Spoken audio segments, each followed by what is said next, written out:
uchun kategorически nельзя. qaysi mahsulotni 100% natija bermaydi, bekorga ishlab chiqarilgan, lekin odamlar yolg'on natija kutadi. Qaysi mahsulot shunaqa deb o'ylaysiz?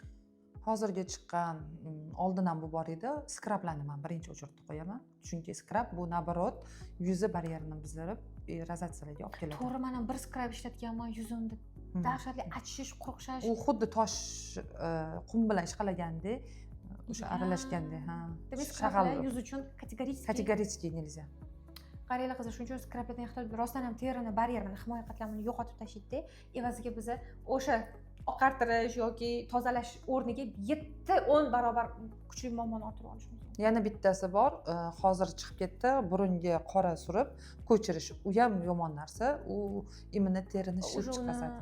Kirishini ham, sotilishini ham taqiqlashdi. Chunki burunda kuchli kapillarlar yorilishi, eng yomoni o'sha nima deydi, chorli tochkalarni olaman deb kuchli ximiya burun ustiga terini qattiq zararlash. U уже chiqib ketdi.